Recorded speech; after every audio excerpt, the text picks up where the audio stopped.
किसी के अचानक करीब खींचने पर रूहानिका घबराकर अपने बगल में देखती है तो एकांश की बातें सुनकर और उसकी हरकत पर हैरान हो जाती है। वहीं अभिमन्यु उन दोनों को देखकर कंफ्यूज होकर कहता है, रूह तुम जानती हो मिस्टर एकांश सिंह राठौर को? अभिमन्यु के मुंह से रूहानिका के लिए रूह सुनकर एकांश की मुट्ठियां भिज जाती हैं। रूहानिका अपने ख्यालों से बाहर आकर एकांश से अपनी नजरें हटाकर अभिमन्यु को देखकर कहती है, हाँ वो ही है। एकांश उसकी बात बीच में काटते हुए कहता है, मैं इनका हस्बैंड हूँ। अभिमन्यु उसकी बात सुनकर हैरानी से रूहानिका को देखकर कहता है, सच में? इतनी जल्दी शादी कर ली तुमने रूह? रूहानिका कुछ कहती उससे पहले ही एकांश जबरदस्ती मुस्कुराकर कहता है, हाँ क्यों नहीं करनी चाहिए थी क्या? अभिमन्यु उसकी बात सुनकर थोड़ा शर्मिंदा होकर कहता है, नहीं मेरा वो मतलब नहीं था। बस अभी रूह की उम्र ही क्या है, तो बस इसलिए बोला। फिर मुस्कुराकर, वैसे कांग्रेचुलेसन्स रूह एंड मिस्टर एकांश सिंह राठौर। इतना कहकर वो अपना हाथ एकांश की तरफ बढ़ा देता है। एकांश अपने बाएं हाथ से उससे हाथ मिलाकर कहता है, thank you so much mister Abhimanyu Shekhawat. Ruhanika भी हल्का सा मुस्कुराकर कहती है, थैंक यू अभी।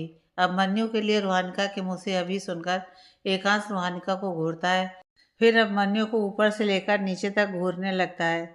एकांश के अचानक ऐसे घूरने पर अभिमन्यु असहज होकर अपना हाथ उसके हाथ से छुड़ाकर अपने ब्लेजर को सही करने लगते हैं।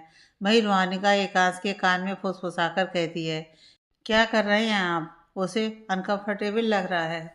उसकी बात सुनकर एकांश अपनी नजरें अभिमन्यु से हटाकर उसे देखता है, फिर अपना हाथ उसकी कमर से हटाकर अभिमन्यु से कहता है, आप प्रोजेक्ट के लिए आए थे ना?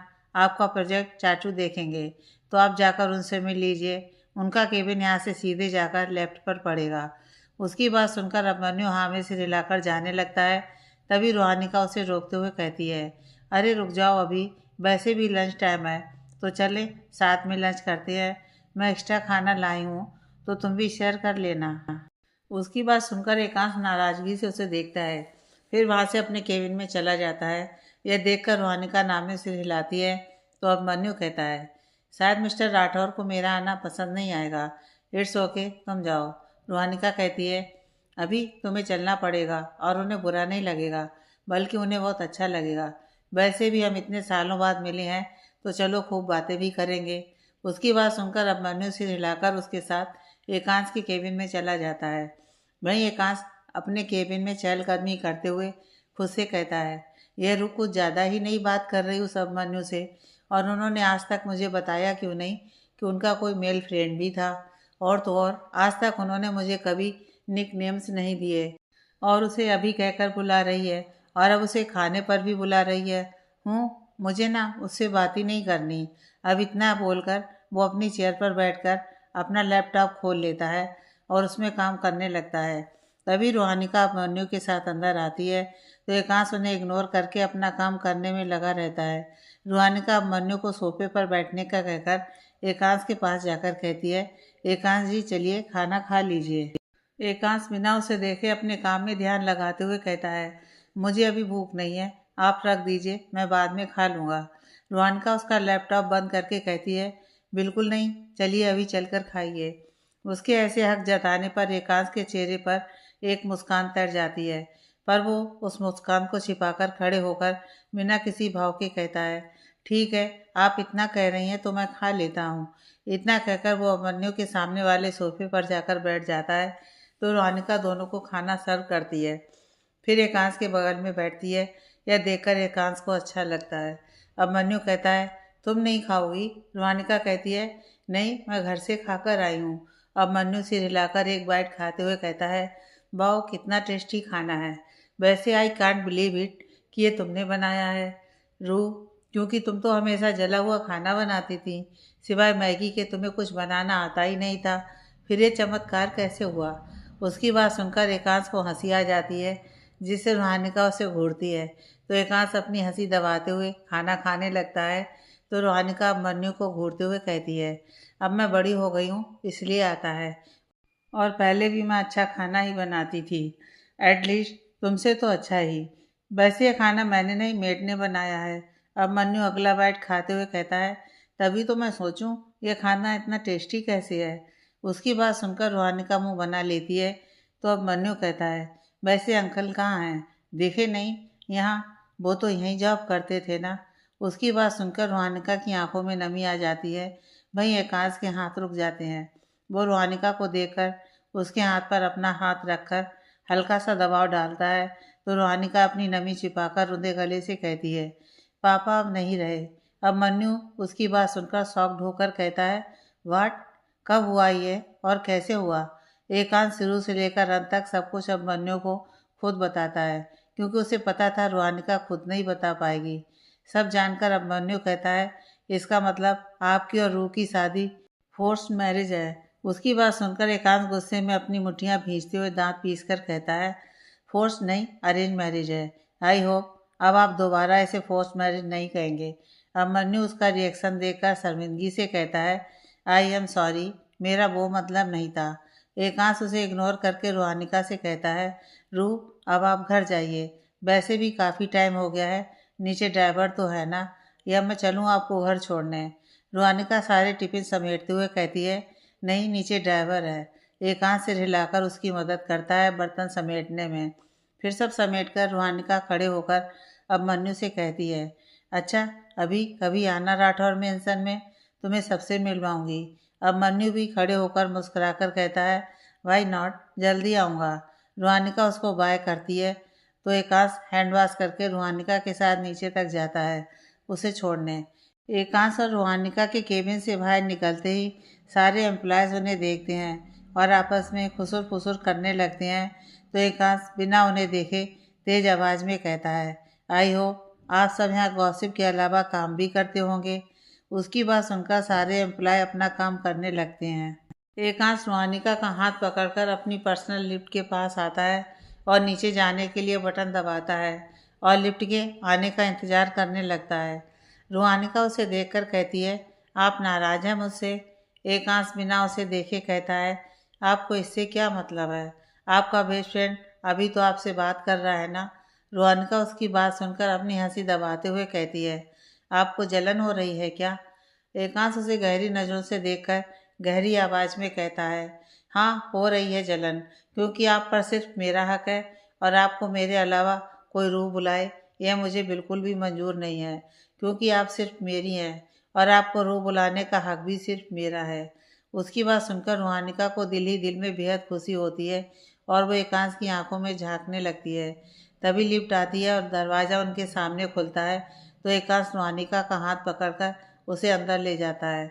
लिफ्ट का दरवाज़ा बंद होते ही एकांश रुहानिका के इर्द गिर्द अपने हाथ रखकर उसके चेहरे पर झुकते हुए कहता है, रूह आप सिर्फ मेरी हैं और मुझे बिल्कुल अच्छा नहीं लगा जिस तरह से आपने उस अभिमन्यु से बात की। आप सिर्फ मुझ पर हक जताया करिए, मुझे हुक्म दिया करिए, मुझसे जिद करिए, मेरी बात पर हंसिए, मेरी बात पर मुस्कुराइए, ना कि किसी और की बात पर।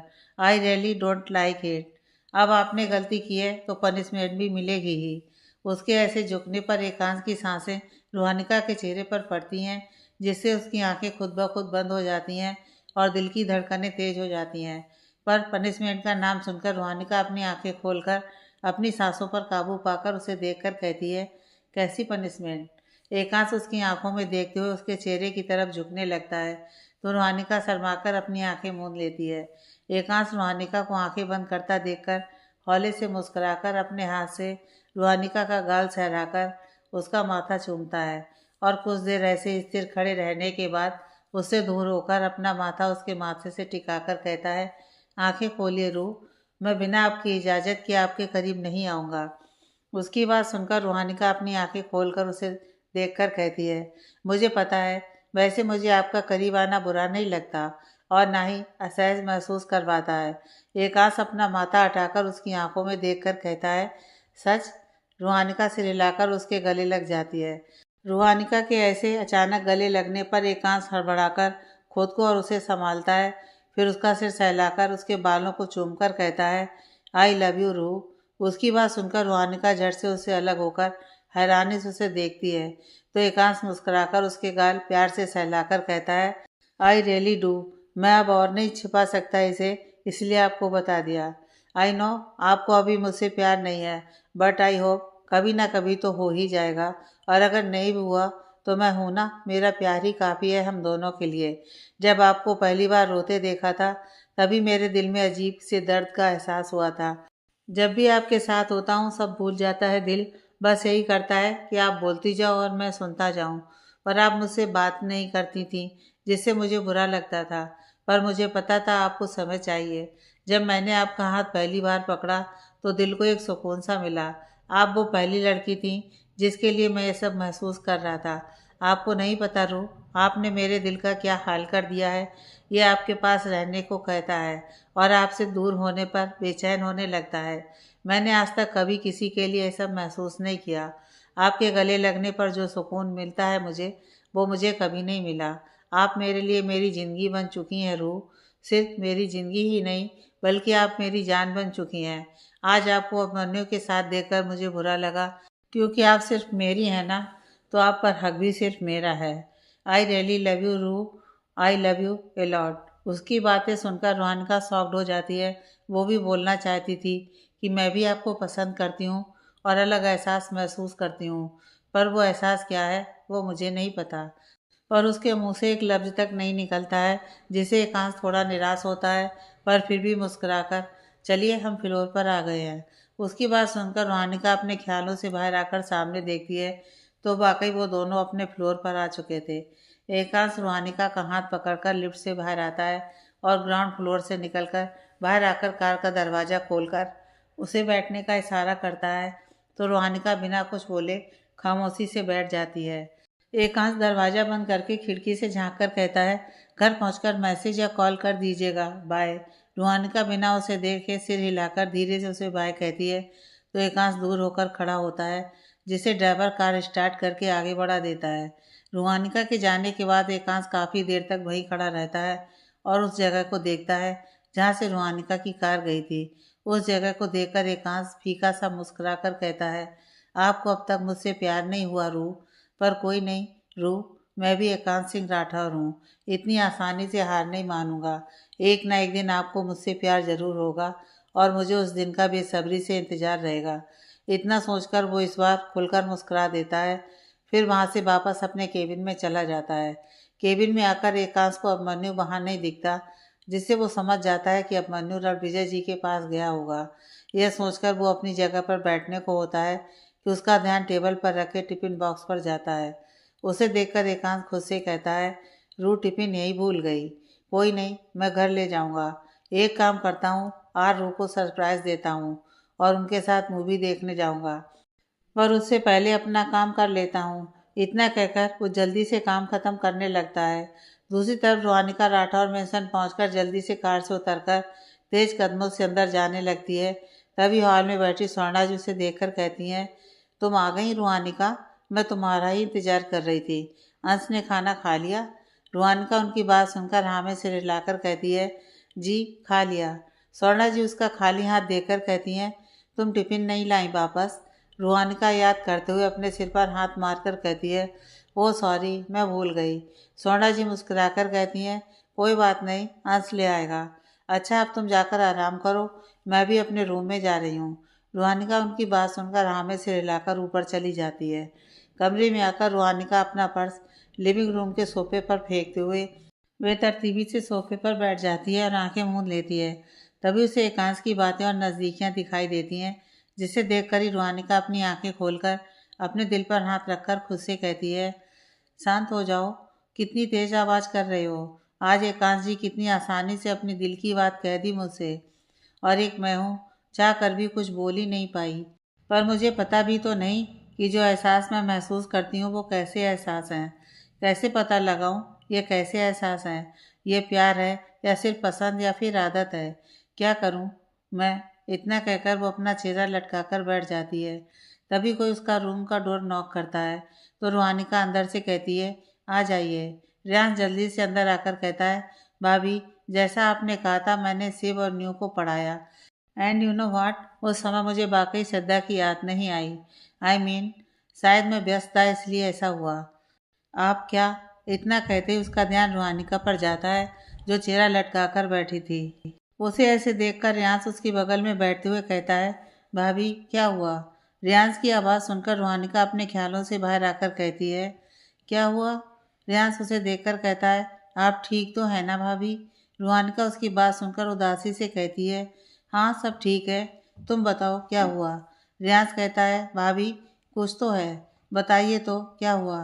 रूहानिका कुछ पल उसे देखती है, फिर कुछ सोचकर कहती है, तुम्हें कैसे पता चला कि तुम श्रद्धा से प्यार करते हो। रियांस उसकी बात सुनकर अपने बीते हुए पलों को याद करते हुए कहता है, कॉलेज के वक्त से ही वो मुझे अट्रैक्टिव लगी थी। मुझे आज भी याद है कॉलेज का वो पहला दिन जब उसकी रैंकिंग हो रही थी और मैंने उसे सीनियर से बचाया था। उसके बाद से हमारी दोस्ती हुई थी। धीरे धीरे वो दोस्ती मेरी तरफ से प्यार में बदलने लगी। जब भी उसके साथ रहता सब भूल जाता, बस मन करता उसके साथ रहूं, उसके पास रहूं। जब भी वो मुझसे दूर होती मुझे अच्छा नहीं लगता। अगर वो किसी और लड़के से बात करती तो भी मुझे अच्छा नहीं लगता था। इसलिए कॉलेज में सारे लड़कों को डरा कर रखा था ताकि कोई उसके करीब ना जाए, उससे बात ना करे। आई नो ये बहुत हो गया, पर क्या करूं, नहीं अच्छा लगता था मुझे। पता है भाभी, जब वो बोलती थी ना तो मैं हमेशा खामोशी से उसे देखते हुए उसकी बातें सुनता था। बहुत अच्छा लगता था मुझे उसकी आवाज़ सुनना, उसे सुनना। उस दिन जब उसने मुझसे कहा कि उसकी शादी होने वाली है तो बहुत बुरा लगा मुझे। ऐसा लगा जैसे मेरे दिल के किसी ने 100 टुकड़े कर दिए हों। पर फिर भी मैंने अपने प्यार का इजहार उससे नहीं किया। पता है क्यों? रूहानिका ने नामे से रिलाया तो रियांस ने फीका सा मुस्कुराकर आगे कहा, क्योंकि उसकी खुशी मुझ में नहीं थी और मोहब्बत में हासिल करना ज़रूरी नहीं होता। उसमें तो खुशी ज़्यादा मैटर करती है और उसकी खुशी किसी और में थी, तो मैं कैसे उससे उसकी खुशी छीन सकता था। उसकी बातें सुनकर रूहानिका उसके कंधे पर हाथ रखकर कहती है, तुम बहुत स्ट्रांग हो रियांस। उस दिन तुमने कैसे श्रद्धा को फेस किया होगा आई डोंट नो, पर वो पल तुम्हारे लिए बहुत मुश्किल रहा होगा। रियांस उसे देखकर कहता है, मुश्किल तो था, पर आगे तो बढ़ना होगा ना मुझे, आखिर यही तो ज़िंदगी है। वैसे एक बात कहूँ, रूहानिका हामी से रिलाती है, हर किसी को प्यार नहीं मिलता, इसलिए अगर आपको मिल रहा है तो आपको उसे एक्सेप्ट कर लेना चाहिए। भाई आपसे बहुत प्यार करते हैं, मैंने देखा है वो किस तरह से आपकी केयर करते हैं। जब आप उन्हें नहीं दिखती तो कैसे बेचैन हो जाते हैं, आपको देखकर कैसे मुस्कुराते हैं, मैंने सब देखा है। इसलिए इससे पहले कि देर हो जाए आप उनके प्यार को एक्सेप्ट कर लीजिए। रूहानिका उसकी बातें सुनकर हैरानी से कहती है, तुम्हें इतना कैसे पता? रियांस मुस्कुराकर कहता है, नोटिस किया है मैंने। रूहानिका उसकी बात पर नज़रें चुराते हुए कहती है, अच्छा अब तुम थोड़ा रेस्ट करो जाकर, फीवर था ना तो अब तुम्हें थोड़ा आराम करना चाहिए। रियांस उठते हुए कहता है, ओके, बट आप मेरी बात पर गौर ज़रूर करना। इतना कहकर वो वहाँ से चला जाता है। रूहानिका के कमरे के बाहर आकर रियांस खुद से कहता है, प्यार तो आपको भी है भाभी, बस एहसास नहीं है इस बात का। आई होप जल्दी ही आप अपने एहसासों को समझें। इतना कहकर वो अपने कमरे की तरफ चला जाता है। वहीं रूहानिका कमरे में बैठकर रियाज की बातों के बारे में कुछ देर सोचती है, फिर चेंज करने चली जाती है। चेंज करने के बाद रूहानिका बेड पर लेटकर रियाज की बातों के बारे में सोचने लगती है और सोचते सोचते नींद के आगोश में चली जाती है। शाम को एकांश जल्दी घर आ जाता है तो हॉल में सब बैठे होते हैं सिवाय रूहानिका के। देखकर एकांश, जो कि रूहानिका के लिए अपने साथ चॉकलेट और फ्लावर का बुके लाया था, वो बुके बैग की आड़ में छिपाकर अंदर जाने लगता है। एकांश को देखकर रियांस शरारत से मुस्कुराकर कहता है, क्या बात है, आज आप जल्दी घर आ गए भाई। एकांश नजर चुराकर कहता है, बस ऐसे ही, काम जल्दी ख़त्म हो गया था तो जल्दी आ गया। रियांस उसकी बात सुनकर कुछ कहता उससे पहले ही सावित्री जी कहती हैं, अच्छी बात है बेटा, इसी बहाने आप हमारे साथ थोड़ा समय भी बिता लेंगे। आइए बैठिए। उनकी बात सुनकर एकांश झूठी मुस्कान के साथ सोफे पर बैठता है और अपनी गोद में बुके के ऊपर बैग रख लेता है, पर वो बुके रियांस को दिख जाता है, जिससे वो शरारत से कहता है, पता है आज कुछ लोग बहुत गिफ्ट्स वगैरह ला रहे हैं अपनी वाइफ के लिए। उसकी बात सुनकर एकांश हड़बड़ाकर अपना बुके छिपाने लगता है और इधर उधर नजरें दौड़ाकर रूहानिका को ढूंढने लगता है। रियांस से देखकर शरारत से कहता है, वैसे भाई जिन्हें आप ढूंढ रहे हैं वो अपने कमरे में रेस्ट कर रही हैं। उसकी बात सुनकर एकांश उसे घूरते हुए कहता है, मैं किसी को नहीं ढूंढ रहा। रियांस मुस्कुराकर कहता है, वो तो दिख ही गया। सावित्री जी एकांश की भावनाएं समझते हुए कहती हैं, एकांश बेटा आप जाकर फ्रेश हो लीजिए, थके होंगे ना। उनकी बात सुनकर एकांश झट से उठकर कहता है, जी दादी, मैं फ्रेश होकर आता हूँ। इतना कहकर वो जल्दी से अपना बुके छिपाते हुए वहाँ से चला जाता है। कमरे में आकर एकांश देखता है सारी लाइट्स ऑफ हैं। यह देखकर एकांश लाइट्स ऑन करके अंदर रूम में जाता है तो रूहानिका को बड़े सुकून से बेड पर सोते देखकर खामोशी से बिना कोई आवाज़ किए उसके पास जाता है और रूहानिका के साइड की बेड की साइड टेबल पर बुके और अपने बैग से चॉकलेट निकाल कर रख देता है। फिर रूहानिका का सिर सहलाकर उसे एक नज़र देखकर अपना बैग लेकर क्लोसेट रूम में चला जाता है। एकांश के जाने के कुछ देर बाद रूहानिका की नींद खुलती है तो वो अंगड़ाई लेते हुए बेड पर बैठती है। तभी उसकी नज़र अपने साइड की टेबल पर रखे बुके और चॉकलेट्स देखकर खुश हो जाती है और झट से उसे उठाकर मुस्कुराकर कहती है, बहू कितने प्यारे फूल हैं और ये चॉकलेट्स, ये तो मेरी मनपसंद है, पर ये लाया कौन होगा? एकांश जी, वो आज जल्दी आ गई क्या? ओह नो, अब मैं उन्हें कैसे फेस करूँगी? उनके प्रपोजल के बाद तो मुझे उनके सामने जाने में शर्म आ रही है। अब क्या करूँ? हाँ, एक काम करती हूँ, जल्दी से फ्रेश होकर नीचे चली जाती हूँ और फिर सबके साथ ही रहूँगी। पर रात में तो आना पड़ेगा कमरे में, तब तब का तब देखूँगी। इतना कहकर वो जल्दी से फूल और चॉकलेट्स बापर रखकर क्लोसेट रूम में चली जाती है और बाथरूम का दरवाज़ा खोलने को होती है कि अचानक ही एकांश दूसरी तरफ से दरवाज़ा खोलकर बाहर आता है तो रूहानिका से टकरा जाता है। रूहानिका अपना माथा सहलाते हुए सामने देखती है तो एकांश को देखकर हैरान हो जाती है, पर फिर जल्दी से खुद को शांत करके जल्दी से एकांश को साइड करके बाथरूम जाते हुए दरवाज़ा बंद कर देती है। वहीं एकांश 2 मिनट वहाँ खड़े होकर यही सोचता है कि हुआ क्या, पर फिर अपना सिर झटक कर कमरे में जाकर बेड पर बैठते हुए रूहानिका के बाहर आने का इंतज़ार करने लगता है। दूसरी तरफ बाथरूम में रूहानिका जल्दी से अपना फेस वॉश करती है और क्लोसेट रूम में जाकर अपना चेहरा पोंछकर अपना हुलिया ठीक करती है। फिर खुद को आखिरी बार आईने में देखकर बाहर आती है तो उसकी नज़र बेड पर बैठकर फ़ोन चलाते हुए एकांश पर पड़ती है। उसे देखते ही रूहानिका मन ही मन खुद से कहती है, ओह नो, ये तो यहीं बैठे हैं, अब क्या करूं? एक काम करती हूँ, चुपचाप यहाँ से निकल जाती हूँ। इतना सोचकर वो खामोशी से धीमे कदमों से वहाँ से निकलने लगती है। तभी एकांश की नज़र रूहानिका पर जाती है तो वो खड़ा होकर कहता है, रूह, आप कब आई बाहर और कहाँ जा रही हैं? उसकी आवाज़ सुनकर रूहानिका अपनी जीभ दांतों तले दबाकर पीछे मुड़कर नज़र चुराकर कहती है, कहीं नहीं, बस ऐसे ही नीचे जा रही थी। एकांश मुस्कुराकर उसके पास जाते हुए कहता है, अच्छा, आपको मेरा गिफ्ट कैसा लगा? रूहानिका उसके पास आने पर अपने कदम पीछे लेते हुए कहती है, हाँ अच्छा था। एकांश उसके पीछे जाने पर अपनी जगह पर रुककर कहता है, क्या हुआ, आप पीछे क्यों जा रही हैं? रूहानिका भी अपनी जगह पर रुककर एक गहरी सांस छोड़ते हुए कहती है, मुझे नीचे जाना है, कुछ काम है, मैं आपसे बाद में मिलती हूँ। इतना कहकर वो जल्दी से कमरे से भागकर चली जाती है। वहीं एकांश उसे ऐसे जाते हुए देखकर कंफ्यूज होकर कहता है, क्या इन्हें मेरा दिया हुआ गिफ्ट पसंद नहीं आया? क्या वो चॉकलेट्स इनकी फेवरेट नहीं है जो ये ऐसे रिएक्ट कर रही हैं? इतना कहकर वो भी उसके पीछे पीछे चला जाता है। नीचे आकर रूहानिका सबके साथ बैठकर बातें करने लगती है। तभी एकांश भी आकर उसके पास बैठने को होता है कि रूहानिका उठते हुए कहती है, मैं ज़रा किचन में देख कर आती हूँ, डिनर में आज क्या बनने वाला है। इतना कहकर वो बिना किसी की बात सुने वहाँ से चली जाती है। एकांश उसे जाते हुए कुछ देर तक देखता है, फिर अपनी नज़रें उससे हटाकर सबकी बातों में ध्यान देने लगता है। किचन में आकर रूहानिका अपने सीने पर हाथ रखकर कहती है, हाँ, बच गई। इतना कहकर वो मेड से रात के डिनर के बारे में पूछने लगती है। तभी उसका फ़ोन बजता है तो वो किचन से दूर आकर फ़ोन देखती है। स्क्रीन पर ताई जी नाम देखकर वो कुछ पल सोचती है, फिर फ़ोन उठाकर झिझकते हुए कहती है, हेलो ताई जी, कैसी हैं आप? सुनीता जी दूसरी तरफ से गुस्से में चीखते हुए कहती हैं, तुम इतनी एहसान फरामोश आखिर कैसे हो सकती हो? रूहानिका, तुम्हारे बड़े पापा ने तुम्हारे लिए ना जाने क्या कुछ किया, और जब तुम्हारे बड़े पापा को पुलिस ले गई तो तुमने एक बार भी उनसे या हमसे कांटेक्ट करने की कोशिश नहीं की।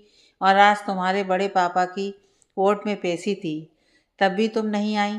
तुम्हें पता है उन्हें फांसी की सज़ा मिली है, 4 दिन बाद उनकी फांसी है, और तुम इतने आराम से कैसे रह सकती हो?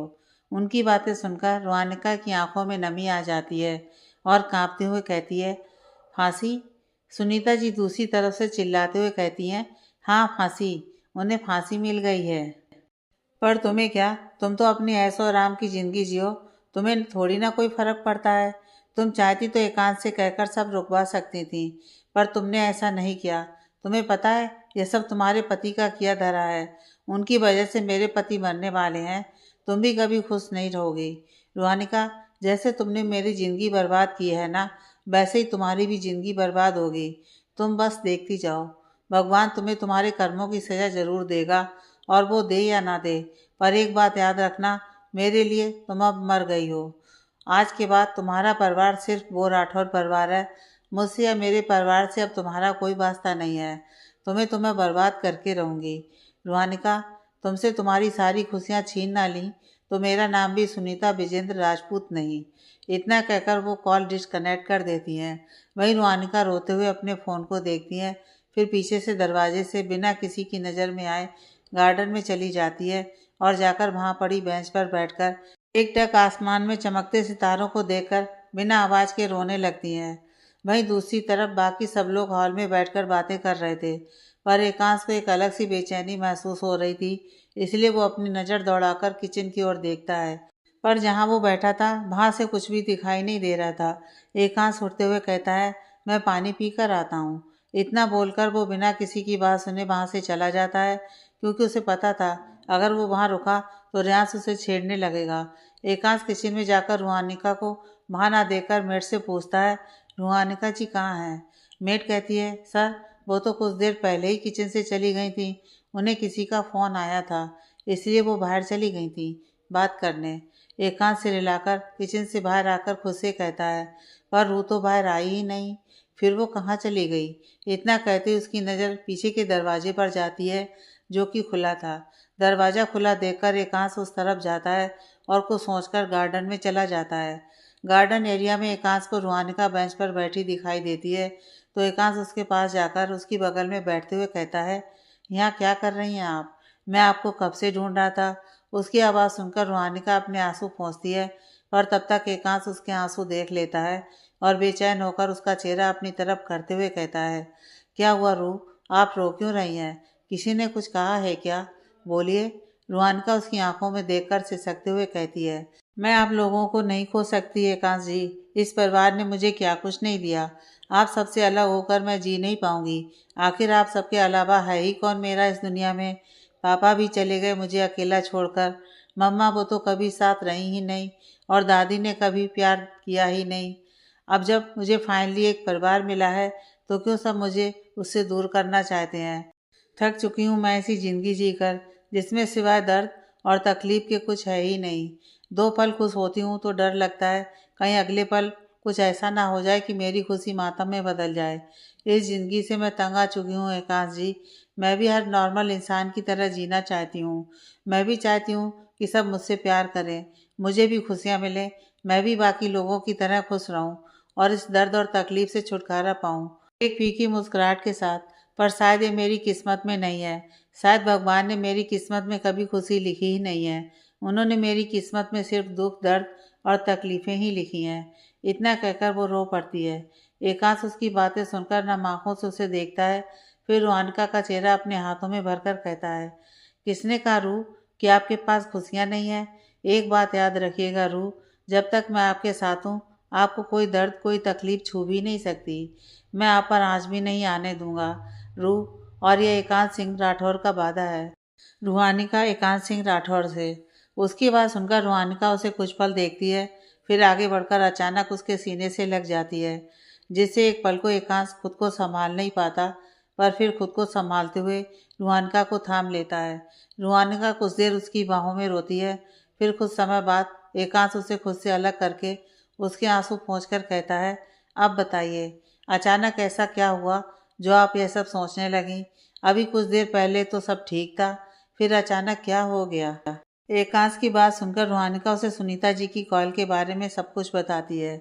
सब जानकर एकांश को आश्चर्य होता है, पर फिर वो गुस्से में मुठ्ठियां भींचते हुए कहता है, उनकी हिम्मत कैसे हुई आपको कॉल करके ये सब कहने की? और क्या वो अपने पति की गलतियां नहीं देखेंगी? आखिर उनके पति ने इतनी लड़कियों की ज़िंदगी बर्बाद की है। सिर्फ यही नहीं, बल्कि कितने नौजवान लड़कों को ड्रग्स बेचकर उनकी ज़िंदगी बर्बाद की है। और इतना सब करने के बावजूद वो उन्हें सपोर्ट कर रही हैं। आखिर कोई इंसान इतना मतलबी कैसे हो सकता है? वो अपने स्वार्थ में इतने लोगों को कैसे नज़रअंदाज कर सकती हैं? चलिए, उन्हें आपके बारे में कुछ नहीं पता, लेकिन बाकी लोगों के बारे में तो पता चल गया ना। फिर भी वो ऐसा रिएक्शन दे रही हैं। I can't believe it. Ruhanika उसे शांत करते हुए कहती है, आप प्लीज़ शांत हो जाइए एकांश जी। ताई जी ऐसी ही हैं, वो पुरानी सोच की हैं, इसलिए उनके पति उनके लिए देवता हैं, भले ही वो असल दुनिया में बाकी लोगों के लिए राक्षस हों। पर अब मुझे डर इस बात का है कि वो करेंगी क्या। उन्होंने मुझे वार्निंग दी है, मुझे नहीं पता अब वो क्या करने वाली हैं। एकांश उसका हाथ थाम कर कहता है, वो चाहे जो भी करें, हम सब हमेशा आपके साथ रहेंगे। और ज़रा मैं भी तो देखूं, ऐसा भी क्या कर सकती हैं वो। पर आप चिंता मत कीजिए, हम सब जब तक आपके साथ हैं, आप सेफ रहेंगी। हाँ। रूहानिका को कुछ तसल्ली मिलती है उसकी बात सुनकर, और वो खामोशी से अपना सिर एकांश के कंधे पर टिकाकर अपने हाथ से उसकी बाँह पकड़कर आंखें मूंद लेती है। एकांश माहौल बदलने के लिए शरारत से कहता है, अभी कुछ देर पहले तक तो कोई मुझसे दूर दूर भाग रहा था। उसकी बात सुनकर रूहानिका झट से अपनी आंखें खोलकर उससे अलग होने लगती है, पर एकांश उसे कंधे से पकड़कर अपने करीब करते हुए कहता है, ऐसे नहीं जाने दूंगा, पहले आपको मेरे सवालों का जवाब देना होगा। रूहानिका नजर चुराते हुए कहती है, अंदर सब हमें ढूंढ रहे होंगे। एकांश अपनी एक आईब्रो उठाकर कहता है, वो रियली, आपको सबकी इतनी फिक्र है सिवाय मेरे। रूहानिका झट से अपना सिर उठाकर उसे देखती है, मुझे आपकी भी फिक्र है। एकांश शरारत से मुस्कुराकर कहता है, क्या सच में? रूहानिका झेप कर अपनी नज़र चुराने लगती है, तो एकांश उसका चिन पकड़कर उसे अपनी आंखों में देखने पर मजबूर कर देता है, जिससे रूहानिका अपनी पलकें उठाकर उसकी आंखों में देखती है। एकांश भी उसकी आंखों में देखकर गंभीरता से कहता है, रूह, आपको मुझसे भागने की कोई ज़रूरत नहीं है। मैंने इतना प्यार इसलिए कन्फेस किया क्योंकि मैं चाहता था कि आप मेरी फीलिंग्स के बारे में जानें, क्योंकि वो आपका अधिकार है। पर इसका मतलब यह नहीं कि मैं आपके जवाब के लिए आपके पीछे पड़ जाऊं। मैं आपसे प्यार करता हूं, और मुझे विश्वास है एक दिन आपको भी मुझसे प्यार हो ही जाएगा। और अगर नहीं भी हुआ, तब भी मैं आपको कभी इस बात को लेकर परेशान नहीं करूंगा, क्योंकि आप मेरी पत्नी हैं, इसलिए मैं आपके हर फैसले की इज्जत करूंगा। तो आपको मुझसे भागने की जरूरत नहीं है, समझी? इतना कहकर एकांश रूहानिका की नाक खींचता है। उसकी बातें सुनकर रूहानिका के दिल में एकांश के लिए प्यार और इज्जत और भी बढ़ जाती है, और वो अपने जज्बात बयान करने की भी कोशिश करती है, पर इसके मुंह से एक अल्फाज नहीं निकलता, जिसे निराश होकर रूहानिका एकांश के सीने से लगकर अपनी आंखें मूंद लेती है। एकांश रूहानिका के बाल सहलाने लगता है। कुछ देर बाद रूहानिका हिम्मत जुटाकर कहती है, मैं आपसे भाग नहीं रही थी, बस मुझे थोड़ी शर्म आ रही थी आपके सामने आने में, उस कॉन्फ्रेंस के बाद। एकांश उसकी बात पर मुस्कुराकर कहता है, अच्छा जी, अगर आप इतना ही शर्माएंगी मैडम, तो हमारी ट्रेन आगे कैसे बढ़ेगी? पता चला हम अपनी शादी की 25वीं एनिवर्सरी पर भी उसी स्टेशन पर खड़े हैं। उसकी बात समझकर रूहानिका झेप जाती है और उसे अलग होकर जल्दी से उठकर कहती है, उसकी कोई ज़रूरत नहीं पड़ेगी, हमारी ट्रेन भी जल्दी आगे बढ़ेगी। इतना कहकर वो अंदर भाग जाती है। वही एकांश उसका जवाब सुनकर खुलकर हंसते हुए खुद से कहता है, मैडम से बोला जा नहीं रहा है, और ये कह रही हैं हमारी ट्रेन भी जल्दी ही आगे बढ़ेगी। इतना कहकर वो भी हंसते हुए अंदर चला जाता है। अंदर हाल में सावित्री जी रूहानिका को भागते हुए अंदर आते देखकर कहती हैं, गुड़िया, आप बाहर कब गई और ऐसे भाग कर क्यों आ रही हैं? उनकी बात सुनकर सबकी नज़र रूहानिका पर टेक जाती हैं, तो रूहानिका नर्वस होकर कहती है, वो एक्चुअली मैं पीछे के दरवाजे से बाहर गार्डन में गई थी, क्योंकि मेरी बालकनी के नीचे कुछ सामान गिर गया था, तो वही लेने गई थी, पर वो मिला ही नहीं। फिर मुझे याद आया कि खाने का टाइम हो गया है, तो कहीं लेट ना हो जाए, यह सोचकर मैं जल्दी जल्दी आ रही थी। इतना कहकर वो एक गहरी सांस छोड़ती है। एकांश, जो कि रूहानिका के पीछे था, वो रूहानिका का बहाना सुनकर उसके पास जाकर कान में फुसफुसाकर कहता है, वाह, आप तो बहानेबाज भी बन गई। पता है, यह प्यार के लक्षण है। प्यार में इंसान अक्सर झूठ बोलते हैं सिचुएशन को संभालने के लिए। उसकी बात सुनकर रूहानिका हैरानी से उसे देखकर कहती है, आप इतने तेज कब से हो गए? रूहानिका की बात सबने सुन ली थी, इसलिए सब एकांश को देखते हैं। सावित्री जी कहती हैं, एकांश, आप परेशान कर रहे हैं हमारी गुड़िया को। एकांश उनकी बात सुनकर हड़बड़ाकर कहता है, नहीं तो दादी, किसने कहा ऐसा? मैं तो बस ऐसे ही बात कर रहा था। रियाज कहता है, फिर भाभी ने आपको यह क्यों कहा कि आप बहुत तेज हो गए हो? एकांश रियाज को घूरते हुए कहता है, वो हमारा पर्सनल मैटर है, तुम्हें क्यों बताऊं? उसकी बात सुनकर रियाज शरारत से मुस्कुराकर उसे चिढ़ाते हुए कहता है, ओहो पर्सनल मैटर। एकांश उसकी बात सुनकर चिढ़कर उसे कुछ कहने को होता है कि स्वर्णा जी उठते हुए कहती हैं, चलिए सब डिनर करते हैं। उनकी बात सुनकर सब डाइनिंग एरिया में चले जाते हैं। वहीं एकांश भी रियाज को घूरते हुए डाइनिंग एरिया में चला जाता है। डाइनिंग एरिया में सब अपनी अपनी जगह पर बैठकर खुद को सर्व करके अपना डिनर करने लगते हैं। तभी एकांश टेबल के नीचे से रुहानिका का हाथ पकड़ लेता है, जिससे रुहानिका हड़बड़ाकर हैरानी से एकांश को देखती है, तो एकांश शरारत से मुस्कुराकर उसे आंख मार देता है। रुहानिका एकांश की इस हरकत पर हड़बड़ाकर अपना हाथ छुड़ाने की कोशिश करते हुए धीरे से कहती है, छोड़िए मेरा हाथ, कोई देख लेगा। एकांश अपनी पकड़ मजबूत करके कहता है, कोई नहीं देखेगा। देखिए सब अपना अपना डिनर कर रहे हैं, किसी का भी ध्यान हम पर नहीं है। एकांश ने इतना कहा ही था कि नित्या जिसका स्पून नीचे गिर गया था, उसे उठाने के लिए वो झुकी थी। वो एकांश को रुहानिका का हाथ पकड़े देखकर अपनी चेयर पर अच्छे से बैठकर कहती है, एकांश भाई आपने भाभी का हाथ क्यों पकड़ा है? वो खाना नहीं खा पा रही हैं। उसकी बात सुनकर सब एकांश को देखते हैं, तो एकांश झेप कर रुहानिका का हाथ छोड़कर कहता है, मैंने कहाँ पकड़ा है छोटी, शायद तुम्हें कोई गलतफहमी हुई होगी। वहीं रुहानिका अपना हाथ ऊपर करके ऐसे दिखाती है जैसे कुछ हुआ ही नहीं। पर तभी नित्या कहती है, नहीं भाई मैंने अपनी आंखों से देखा था, आपने भाभी का राइट हैंड पकड़ा था। उसकी बात सुनकर एकांश मनी मन कहता है, ये छोटी भी लगता है रियाज के साथ रहकर उसके जैसी बन गई है।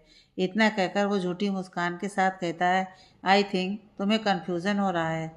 एग्ज़ाम की वजह से शायद ज़्यादा ही स्ट्रेस ले रही हो आजकल तुम छोटी, इसलिए अब से पढ़ाई का स्ट्रेस थोड़ा कम लेना, ओके। एकांश की बात सुनकर नित्या कंफ्यूज हो जाती है, पर फिर सिर हिलाकर अपना डिनर करने लगती है। तो एकांश एक चैन की सांस लेकर अपना डिनर करने लगता है। वहीं बाकी सब एकांश और रुहानिका को देखकर मुस्कुराते हैं, फिर अपना डिनर करने लगते हैं। पूरे टाइम रुहानिका अपना सिर नीचे करके डिनर कर रही थी और एकांश भी इस बार बिना किसी शरारत के डिनर कर रहा था।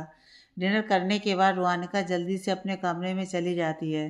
कुछ देर बाद एकांश कमरे में आता है, तो रुहानिका उसे घूरते हुए कहती है, क्या ज़रूरत थी आपको नीचे वो सब करने की? आपकी वजह से मुझे कितनी शर्म आ रही थी, पता है आपको? एकांश उसकी बात सुनकर झेपते हुए अपने एक हाथ से उसका गला सहलाकर कहता है, मुझे क्या पता था ये सब हो जाएगा। रुहानिका उसकी बात सुनकर नाम में सिर हिलाकर बेड पर लेट जाती है, तो एकांश भी जल्दी से उसकी बगल में जाकर लेट जाता है और उसको अपनी बाहों में भरते हुए कहता है, अच्छा बाबा सॉरी, वो एक्चुअली मैंने एक कोरियन ड्रामा देखा था और उसमें ही एक सीन ऐसी थी। मैंने वो ड्रामा इसलिए देखा था ताकि मैं आपके दिल में अपने लिए कुछ फीलिंग्स जगा सकूं। इसलिए चॉकलेट्स और फ्लावर का आइडिया भी मैंने वहीं से लिया था। बट आई थिंक वो सबसे वर्स्ट डिसीजन था, क्योंकि उसके सारे आइडियाज़ तो फ्लॉप हो गए। इतना कहकर वो मासूम सा चेहरा बना लेता है। रुहानिका उसे देखकर कहती है, आपको ये सब करने की ज़रूरत नहीं है, आप जैसे हैं वैसे ही रहिए, मेरे लिए आपको खुद को बदलने की ज़रूरत नहीं है। एकांश जी, प्यार एक एहसास है जो किसी के अंदर आप जगा नहीं सकते, बल्कि उसे खुद महसूस किया जाता है। आप किसी के अंदर अपने लिए फीलिंग्स नहीं डाल सकते, पर हाँ अगर कोई वाकई आपसे सच्चा प्यार करता है तो वो आप जैसे हैं वैसे ही आपको प्यार करेगा। आपका गिफ्ट देना या फिर कुछ स्पेशल करना, यह उस इंसान को कुछ पल के लिए तो स्पेशल महसूस करवा सकता है, पर अगर वो इंसान आपसे सच्चा प्यार करता है तो वो बिना गिफ्ट्स के, बिना स्पेशल फील करवाए ही आपकी छोटी छोटी बातों, छोटे छोटे जेस्चर से खुश हो जाएगा। इसलिए आपको ये सब करने की बिल्कुल भी ज़रूरत नहीं है। हाँ। रुहानिका की बातें सुनकर एकांश कुछ पल उसे देखता है, फिर उसे ज़ोर से गले लगाकर कहता है, एक ही दिल मैडम कितनी बार जीतेंगी आप? रुहानिका उसकी बात सुनकर मुस्कुराकर अपना चेहरा उसके सीने में छिपा लेती है, तो एकांश उसका सिर चूमकर आंखें मूंदकर कहता है, गुड नाइट रू। रुहानिका भी अपनी आंखें मूंदकर कहती है, गुड नाइट एकांश जी। अगली सुबह सब लोग डाइनिंग एरिया में एकत्रित साथ में मिलकर ब्रेकफास्ट कर रहे थे। तभी नित्या एकांश से कहती है, भाई मुझे आपसे कुछ डाउट्स क्लियर करने थे, तो कब आऊँ आपके पास? एकांश उसे देखकर कहता है, जब भी तुम्हारा मन हो, मैं तुम्हारी पढ़ाई के लिए हमेशा फ्री रहूँगा। अगर डाउट्स इम्पॉर्टेंट हैं तो नाश्ते के बाद मैं पहले वो क्लियर कर दूंगा, फिर ऑफिस चला जाऊंगा। नित्या हामी भर देती है। वहीं रणविजय जी पूजा जी से धीरे से कहते हैं, देखा तुमने एकांश कितना ख्याल रखता है सबका। पूजा जी मुस्कुराकर कहती हैं, सही कहा आपने। तभी राजवीर जी कहते हैं, मुझे कुछ अनाउंसमेंट करनी है। सावित्री जी उन्हें देखकर कहती हैं, हाँ कहिए, क्या बात है राजवीर। राजवीर जी मुस्कुराकर कहते हैं, मैं चाहता हूँ मैं रिटायर हो जाऊँ अपनी पोजीशन से और मेरी जगह अब वो पोस्ट एकांत संभाले। उनकी बात सुनकर सब काफ़ी शॉक्ड और खुश होते हैं, सिवाय एक के। सावित्री जी कहती हैं, यह तो काफ़ी अच्छा सोचा आपने। रणविजय जी मुस्कुराकर कहते हैं, सच्ची भैया काफ़ी अच्छा सोचा आपने। वैसे भी अब कुछ दिनों बाद मैं भी रिटायर हो जाऊंगा, इसलिए एकांश को ये पोजीशन देना सही रहेगा। एकांश परेशानी से कहता है, पर पापा ये पोजीशन के हकदार तो चाचू है ना। उन्होंने कितना कुछ किया है इस कंपनी के लिए। इतनी मेहनत से उन्होंने कंपनी को यहाँ तक पहुँचाया है आपके साथ मिलकर। तो फिर मैं कैसे उनसे ऊपर की पोजीशन ले सकता हूँ। राजवीर जी उसे समझाते हुए कहते हैं, बेटा मैंने काफ़ी सोच समझकर यह डिसीजन लिया है और वैसे भी कुछ सालों बाद रणविजय भी रिटायर हो जाएगा, फिर तो यह पोजीशन तुम्हें मिलेगी ही ना। तो फिर अभी ही सही। एकांश उनकी बात सुनकर खामोश हो जाता है। शिवांश खुशी से कहता है, कांग्रेचुलेसन्स भाई। एकांश बस हल्का सा मुस्कुराकर सिर हिलाता है। रियांश, नित्या और बाकी सभी उसे कांग्रेचुलेसन्स बोलते हैं, सिवाय रूहानिका के। रूहानिका एकांश के चेहरे को देखकर समझ चुकी थी कि उसे ये बात बिल्कुल पसंद नहीं आई है, पर वो राजवीर जी की बात भी नहीं टाल सकता था, इसलिए वो खामोश था। नाश्ता करने के बाद एकांश नित्या के डाउट्स क्लियर करता है, फिर अपने कमरे में आता है जहाँ रूहानिका बैठकर कोई किताब पढ़ रही थी। एकांश का ध्यान रूहानिका पर नहीं गया। वो खामोशी से अपने ऑफिस बैग स्टडी टेबल से उठा लेता है और अपनी फाइल्स वगैरह चेक करके जाने लगता है। तभी रूहानिका का ध्यान उस पर जाता है तो वो बेड पर किताब रखकर एकांश के पास जाकर उसका हाथ पकड़ लेती है। किसी के हाथ पकड़ने के एहसास से एकांश पीछे मुड़कर देखता है तो रूहानिका को सामने देखकर हैरानी से कहता है, आप कब आई। रूहानिका उसे देखकर कहती है, मैं तो यहीं थी, शायद आपने ध्यान नहीं दिया। एकांश से गहरी सांस छोड़ते हुए कहता है, हाँ मेरा ध्यान कहीं और था। रूहानिका उसे गौर से देखते हुए कहती है, आपको पसंद नहीं आया ना पापा जी का डिसीजन। एकांश उसे देखकर हैरानी से पूछता है, आपको कैसे पता। रूहानिका उसकी आंखों में देखकर कहती है, जैसे आप मेरी तकलीफ़ें बिना कहीं जान लेते हैं, वैसे ही मैं भी आपकी तकलीफ़ें और परेशानियां बिना कहीं जानने लगी हूँ। खैर ये मेरे सवाल का जवाब नहीं था। ये बताइए आपको पसंद क्यों नहीं आया पापा जी का डिसीजन। एकांश लिविंग रूम में सोफे पर बैठते हुए कहता है, क्योंकि मैं नहीं चाहता कि किसी के साथ कुछ गलत हो।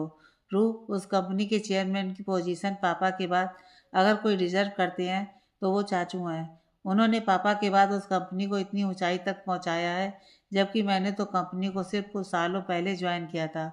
उस हिसाब से मैं इतना एक्सपीरियंस नहीं हूँ जितना चाचू हैं। इसलिए मैं चाहता था कि अगर पापा कभी भी रिटायर हों तो चाचू नेक्स्ट चेयरमैन बने, पर पापा ने मेरा नाम ले लिया। ये चाचू चाची और बाकी सबके लिए सही नहीं है। रूहानिका उसके पास बैठते हुए कहती है, पापा जी ऐसे ही कोई फैसला नहीं लेंगे। अगर उन्होंने ये फैसला लिया है तो कुछ सोच समझ कर और चाचू से डिस्कस करके ही लिया होगा। वो सबका सोचेंगे, सिर्फ आपके अकेले का नहीं। उसकी बात सुनकर एकांश एक गहरी सांस छोड़कर कहता है, हाँ आप सही कह रही हैं। अच्छा अब मैं चलता हूँ, शाम को आपसे मिलता हूँ। हाँ, और शाम को जल्दी घर आ जाऊँगा, फिर हम मूवी देखने चलेंगे। रूहानिका मुस्कुराकर कहती है, ओके। एकांश उठकर अपना बैग लेता है, फिर रूहानिका का माथा चूमकर उसे बाय कहकर वहाँ से चला जाता है। वहीं रूहानिका अपनी जगह पर खड़ी उसे जाते हुए देखते हुए शर्माकर रह जाती है। शाम को जैसा कि एकांश ने कहा था, वो जल्दी घर आ जाता है और रूहानिका के साथ मूवी देखने जाता है। मूवी देखने के बाद एकांश रूहानिका को लेकर एक छोटे से रेस्टोरेंट में आता है, तो रेस्टोरेंट देखकर रूहानिका की आंखें नम हो जाती हैं, क्योंकि ये वही रेस्टोरेंट था जहाँ अक्सर रूहानिका और ऋषभ जी साथ आया करते थे। उन दोनों की काफ़ी यादें यहाँ से जुड़ी थीं। रूहानिका नम आंखों से एकांश को देखकर कहती है, थैंक यू। एकांश मुस्कुराकर उसका हाथ थाम कर कहता है, माई प्लेजर। अब चलिए, आज मुझे सब कुछ आपकी पसंद का खाना है। रूहानिका मुस्कुराकर उसके साथ अंदर बढ़ जाती है। फिर दोनों एक कॉर्नर पर साथ बैठकर रूहानिका की पसंद का खाना खाते हैं। खाना खाने के बाद एकांश रूहानिका की पसंद की आइसक्रीम खरीदता है और उसे अपने हाथ से खिलाकर हल्की सी उसकी नाक पर लगा देता है, तो रूहानिका चिढ़कर उसे देखती है। फिर क्रीम लेकर एकांश के गाल पर लगा देती है, तो एकांश हंसते हुए आगे बढ़कर रुआनका के गाल पर आइसक्रीम लगाता है, फिर उसके करीब जाकर गाल पर लगी आइसक्रीम खा लेता है। उसकी इस हरकत पर रुआनका शर्माकर अपनी नज़रें झुका लेती है, तो एकांश उसका चेहरा उठाकर अपनी उंगली से उसके गाल की तरफ इशारा करता है। रुआनका अपनी आंखें बड़ी करके उसे हैरानी से देखती है। एकांश उसे आंख मारते हुए गाल की तरफ एक बार फिर से इशारा करता है, तो रुआनका शर्माते हुए आगे बढ़कर उसके गाल की तरफ झुकने लगती है, जिससे एकांश की धड़कनें तेज हो जाती हैं और वो अपनी आंखें मूंद लेता है। रूहानिका उसकी बंद आंखों को देखकर शरारत से मुस्कुराती है, फिर कार के डैशबोर्ड से नैपकिन उठाकर एकांश के गाल से आइसक्रीम पोंछकर भागकर कार में जाकर बैठ जाती है। वहीं एकांश को जब नैपकिन का एहसास होता है तो वो झट से अपनी आंखें खोलकर रुआनका को देखता है, पर उसे कार में बैठा देखकर मुंह बनाता है, जिससे रुआनका मुंह दबाकर हंसने लगती है। एकांश मन महसूस कर कार में बैठकर कार स्टार्ट करके घर की तरफ मोड़ लेता है। पूरे रास्ते रुआनका एकांश को चिढ़ाती है और एकांश चिढ़ने की एक्टिंग करते हैं, क्योंकि उसे रुआनका का यह अंदाज काफ़ी पसंद आया था। घर वापस आकर चेंज करने के बाद रुआनका और एकांश एक दूसरे की बाहों में सो जाते हैं। अगले दिन सब डाइनिंग एरिया में एकत्रित ब्रेकफास्ट कर रहे थे। तभी राजवीर जी कहते हैं, मैं चाहता हूँ कि इस वीक सैटरडे को ही एक बड़ी सी पार्टी रखकर उसमें एकांश के चेयरमैन होने की अनाउंसमेंट कर दूँ। उनकी बात सुनकर सब खुश हो जाते हैं, सिवाय एक शख्स के, पर वो खामोश रहते हैं। एकांश कहता है, पर पापा इतनी जल्दी? राजवीर जी मुस्कुराकर कहते हैं, अरे भाई, अब हम भी कुछ समय अपनी बीवी के साथ बिताना चाहते हैं। सारा समय तो हमने बिजनेस में लगा दिया, अब सारा समय अपनी बीवी और अपने परिवार को देना चाहते हैं। उनकी बात सुनकर स्वर्णा जी शर्माकर अपनी नज़रें झुका लेती हैं, तो सावित्री जी कहती हैं, बिल्कुल सही सोचा आपने राजवीर। स्वर्णा जी ने इस घर को संभालने में अपना सारा समय गुजार दिया, अब दोनों साथ रहकर एक दूसरे के साथ समय बिताना। सावित्री जी की बात सुनकर सब सहमति जताते हैं, सिवाय एक शख्स के। सब नाश्ता करके हॉल में बैठते हैं, पार्टी का डिस्कशन करने लगते हैं। वहीं एकांश राजवीर जी और रणविजय जी के साथ ऑफिस के लिए निकल जाता है। पूजा जी भी हॉल में बैठी थी, तभी उनका फ़ोन बजता है, तो अननोन नंबर देखकर वो कुछ सोच में पड़ जाती हैं, पर फिर कुछ सोचकर फ़ोन उठाकर दूसरी साइड आकर कहती हैं, हेलो कौन? दूसरी तरफ एक महिला की आवाज़ आती है और वो कहती है, हेलो पूजा, कैसी हैं आप? पूजा जी असमंजस में कहती हैं, आप कौन हैं और मुझे कैसे जानती हैं? वो महिला हल्का सा हंसते हुए कहती हैं, अरे पूजा, मैं आपके और आपके परिवार के बारे में सब कुछ जानती हूँ और काफ़ी अच्छे से भी जानती हूँ। खैर फ़िलहाल के लिए इतना समझ लीजिए कि मैं आपकी शुभचिंतक हूँ। पूजा जी कहती हैं, शुभचिंतक? वो महिला कहती है, जी शुभचिंतक। अब आपको तो पता होगा ही कि एकांश को चेयरमैन बनाया जा रहा है, तो क्या आपको नहीं लगता कि आपके साथ जाती है? आप खुद सोचिए, आपके पति ने उस कंपनी को क्या कुछ नहीं दिया, इतने साल उन्होंने उस कंपनी के लिए क्या कुछ नहीं किया, फिर भी ये पोजीशन उन्हें ना मिलकर एकांश को मिल रही है। आप खुद सोचिए, शुरू से लेकर अभी तक आपके साथ कितना अन्याय हुआ है। उस घर में पहले घर की चाबियां सोना जी को दे दी गईं। क्यों? क्योंकि वो घर की बड़ी बहू थी। चाहे आप जितना कुछ भी करें उस घर के लिए, नाम तो हमेशा सोना जी का ही होता है। घर में आप और ऑफिस में रणविजय जी राजवीर जी के पीछे पीछे घूमते हैं। दोनों पति पत्नी ने सब कुछ अपनी मुट्ठी में लेकर रखा है। फिर ऐसे में अब वो एकांश को सारी जिम्मेदारियां देंगे। इसका मतलब रोहानिका घर की चाबियां और एकांश कंपनी संभालेगा। और इन सब में आप और आपके परिवार को क्या मिलेगा? आपके बच्चे भी आपकी तरह एकांश और रोहानिका के मोहताज रह जाएंगे, जैसे आप राजवीर जी और सोना जी के हैं। चाहे आपके बच्चे कुछ भी क्यों ना करें कंपनी के लिए या घर के लिए, पर नाम हमेशा एकांश और रोहानिका का ही रहेगा। अब आप खुद सोचिए, क्या आप अपने बच्चों की ज़िंदगी भी अपने जैसी चाहती हैं? क्या आप चाहती हैं कि उन्हें वो सब ना मिले जो आपको और आपके पति को नहीं मिला? मेरी बातों पर गौर जरूर कीजिएगा। रखती हूँ। इतना कहकर वो महिला फ़ोन रख देती है।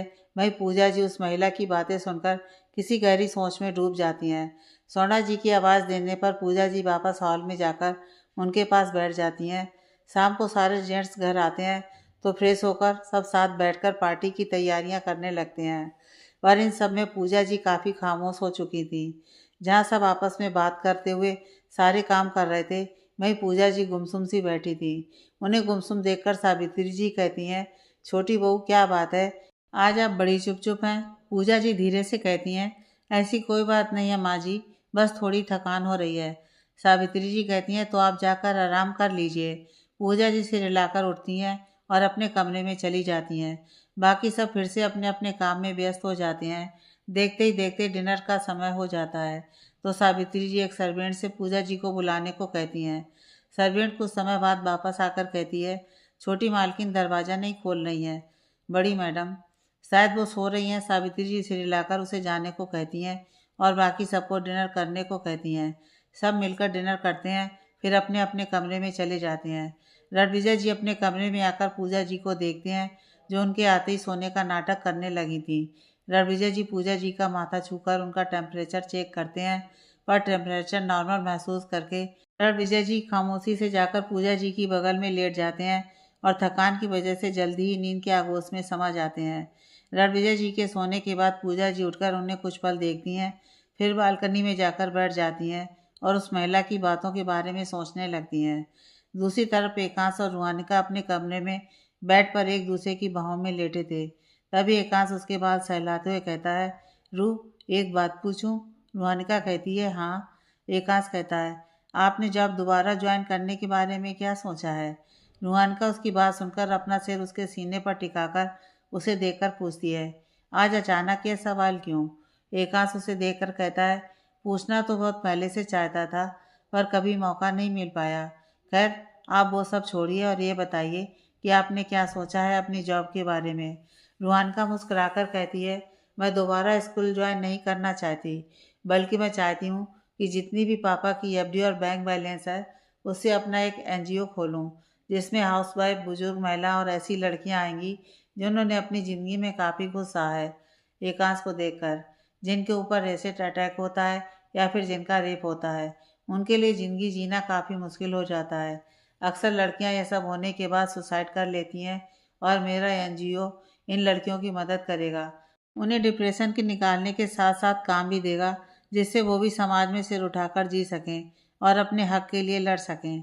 एकांश को सोच सुनकर उस पर प्राउड होता है, साथ ही उस पर काफ़ी ज़्यादा प्यार भी आता है। तो वो रूहानिका को कसकर गले लगाकर कहता है, रूह, आप इतनी अच्छी क्यों हैं? रूहानिका उससे अलग होकर उसकी आंखों में देखकर कहती है, मैं ऐसी नहीं थी एकांश जी। आज मैं जो कुछ भी हूँ वो आपकी वजह से हूँ। आपने मुझे हिम्मत और हौसला दिया है। पता है, पहले मुझे बहुत डर लगता था, यह सोचकर कि बड़े पापा का सच जानने के बाद पापा पर क्या बीतेगी। सिर्फ यही नहीं, बल्कि समाज का डर भी था, क्योंकि आप जानते हैं ना, जिन लड़कियों के साथ एसिड अटैक या रेप होता है, उन्हें समाज में किस नज़रों से देखा जाता है। मुझे डर था इन सब का असर पापा पर क्या पड़ेगा, इसलिए खामोश रही इतने साल। पर जब आपने मुझे समझाया तो धीरे धीरे समझ आया कि आवाज़ उठाना कितना ज़रूरी है। अगर मैंने पापा को पहले ही बता दिया होता तो बात वहाँ तक नहीं पहुँचती, पर डर और समाज की वजह से मैं खामोश रह गई।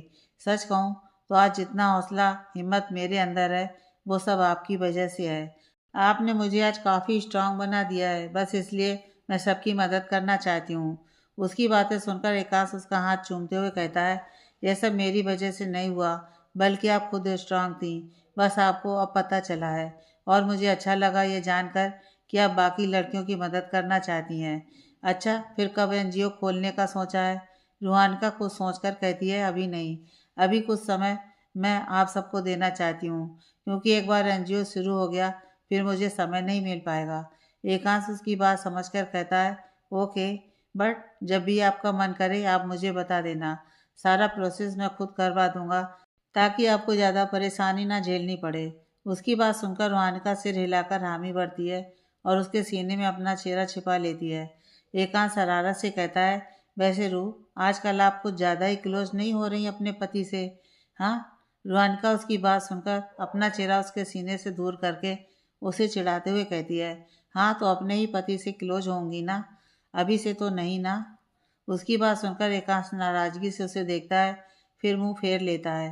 तो रूहानिका हंसते हुए कहती है, अब मजाक सहना नहीं आता तो करते क्यों हैं? एकांश उसे देखकर कहता है, अच्छा जी, अगर अभी मैं अपने पर आया ना मैडम, तो आप सह नहीं पाएंगी। रूहानिका उसे चैलेंज करते हुए हंसते हुए कहती है, अच्छा ऐसी बात है, तो फिर आइए अपनी पर, जरा मैं भी तो देखूं ऐसा क्या करेंगे आप। एकांश उसकी कमर पर हाथ रखकर अपने करीब करता है, जिससे एकांश की गर्म सांसें रोहानिका को अपने चेहरे पर महसूस होती हैं। तो रोहानिका की सारी हंसी गायब हो जाती है और धड़कनों के साथ सांसें भी तेज हो जाती हैं। एकांश उसकी बढ़ी हुई धड़कनें सुनकर बेखुमारी के साथ कहता है, क्या हुआ? आपकी धड़कनें इतनी तेज क्यों हो गईं? रोहानिका एकांश की आवाज़ सुनकर अपनी आंखें मूंदकर धीरे से कहती है, ऐसी कोई बात नहीं है। एकांश दूसरा हाथ उसके चेहरे पर रखकर अपने अंगूठे से उसका गाल सहलाते हुए कहता है, फिर आपकी आंखें क्यों बंद हो गईं? रोहानिका सिर कर कहती है, प्लीज़। एकांश उस पर अपने इफेक्ट को देखकर मुस्कुरा देता है, पर फिर अपनी मुस्कान छिपाकर कहता है, क्या प्लीज़? रोहानिका वैसे ही कहती है, प्लीज़ मत करिए।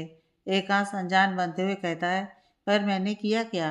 रोहानिका एकांश की बात सुनकर झट से अपनी आंखें खोलकर उसे देखती है, तो उसे नॉर्मल देखकर झेंपकर उससे दूर होकर कहती है, मुझे नींद आ रही है, तो गुड नाइट। इतना कहकर वो अपनी पीठ एकांश की तरफ करते हुए आंखें मूंदकर अपनी धड़कनों को नॉर्मल करने लगती है। एकांश रोहानिका के अचानक ऐसे करने पर कुछ समझ नहीं पाता, पर फिर आगे बढ़कर रोहानिका को पीछे से अपनी बाहों में भरकर उसके कान में धीरे से फुसफुसाता है, गुड नाइट रू। रोहानिका, जो कि अपनी धड़कनों को काबू में कर रही थी, वो एकांश के ऐसे करीब आने पर एक बार फिर उसके एहसास में खोकर रह जाती है और जल्दी से नींद के आगोश में चली जाती है। अगली सुबह सब साथ में बैठकर ब्रेकफास्ट कर रहे थे, तभी राजवीर जी कहते हैं, आज मैं सबको इनविटेशन भिजवा देता हूँ एकांश के अनाउंसमेंट पार्टी का। सावित्री जी कहती हैं, एक काम करिएगा, आप खुद ही जाकर सबको इनविटेशन दे आइएगा, इससे लोगों को अच्छा लगेगा। राजवीर जी को सोचकर कहते हैं, फिर तो मैं कल ही फ्री हो पाऊँगा, तो कल सबको इनविटेशन देने चला जाऊँगा। सावित्री जी से हिलाकर हामी भरती हैं। वहीं पूजा जी राजवीर जी की बातें सुनकर अपनी पकड़ स्पून पर मजबूत कर लेती हैं, पर वो खामोशी रहती हैं। सब नाश्ता करके उठे ही थे कि तभी डोरबेल बजती है, तो सर्वेंट जाकर दरवाज़ा खोलता है। नन्ही मुस्कुराकर अपना बैग लेकर अंदर आती है, तो उसे देखकर सब काफ़ी हैरान और खुश होते हैं, सिवाय सावित्री जी के, क्योंकि उन्हें पता था नन्ही क्यों आई है। नन्ही सावित्री जी के पैर छूकर कहती है, नमस्ते दादी, कैसी हैं आप? सावित्री जी उसे आशीर्वाद देते हुए कहती हैं, हम अच्छे हैं, आप बताइए आप कैसी हैं? नन्ही मुस्कुराकर कहती है, मैं भी बहुत अच्छी हूँ। सावित्री जी उसे बैठने को कहती हैं, फिर बाकी सबसे कहती हैं, नन्ही कुछ दिन यहीं रहेगी, क्योंकि इनके ऑफिस का एक प्रोजेक्ट यहाँ पर हो रहा है, इसलिए ये यहाँ आई हैं। उनकी बात सुनकर सब नन्ही के पास बैठते हैं, तो सोना जी कहती हैं, अच्छा हुआ तुम आ गई, पता है सैटरडे को एकांश के चेयरमैन अनाउंसमेंट की पार्टी है यहाँ। नन्ही मुस्कुराकर खुशी से एकांश से कहती है, ओह कांग्रेचुलेसन एकांश। एकांश हल्का सा मुस्कुराकर कहता है, थैंक यू। नन्ही मुस्कुराकर रोहानिका से कहती है, और तुम्हें भी कांग्रेचुलेसन रोहानिका। रोहानिका मुस्कुराकर कहती है, थैंक यू। सावित्री जी मुस्कुराकर कहती हैं, अच्छा अब आप जाकर फ्रेश हो जाइए नन्ही। नन्ही उठती है तो सोना जी उसे लेकर गेस्ट रूम में चली जाती हैं और सर्वेंट से नन्ही का सारा सामान गेस्ट रूम में रखने को कहती हैं। सोना जी गेस्ट रूम दिखाकर चली जाती हैं, तो नन्ही अपने बैग से कपड़े निकालकर बाथरूम में चली जाती है। कुछ देर बाद नन्ही फ्रेश होकर चेंज करके बाहर आती है, तो उसकी नज़र बालकनी में जाती है। कुछ सोचकर नन्ही बालकनी की तरफ बढ़ जाती है और रेलिंग के पास खड़े होकर सामने देखने लगती है। तभी नन्ही की नज़र एकांश और रोहानिका पर जाती है। एकांश अपना टिफ़िन भूल गया था, तो रोहानिका जल्दी से एकांश के पास जाकर उसे उसका टिफ़िन देती है, तो एकांश इधर उधर अपनी नज़रें दौड़ाते हुए कहता है, रूह आप कुछ और भी भूल रही हैं। रोहानिका असमंजस में कहती है, क्या? मैंने तो सब कुछ दे दिया आपको।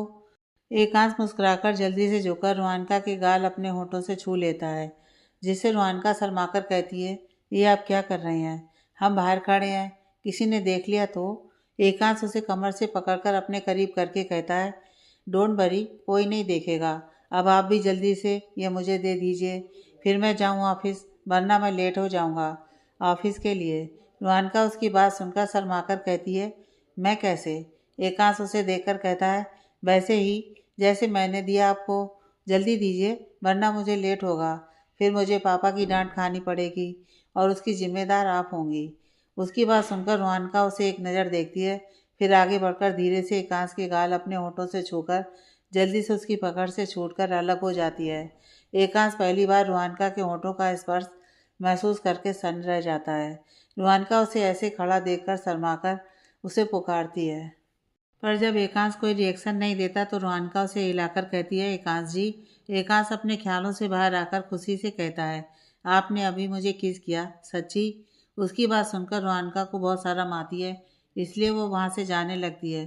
पर एकांश उसका हाथ पकड़कर उसे अपनी तरफ खींचते हुए उसका माथा चूमकर कहता है, शाम को इंतज़ार करिएगा, मैं जल्दी आऊँगा, बाय। रुहानिका अपनी नज़रें झुकाकर धीरे से उसे बाय कहती है।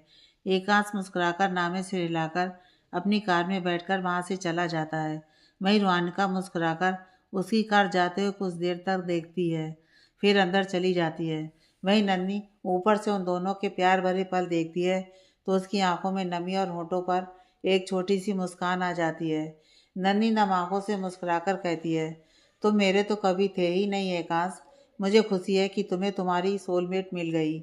आई विश कि तुम दोनों हमेशा ऐसे ही खुश रहो। इतना कहकर वो अपने आंसू पोंछकर अंदर चली जाती है। क्या नन्ही के दिल में भी एकांश के लिए फीलिंग्स है? क्या रुहानिका अपने प्यार का इजहार कर पाएगी? क्या पूजा जी की सोच एकांश और बाकी सबके प्रति बदल जाएगी? जानने के लिए पढ़िए कहानी का नेक्स्ट पार्ट।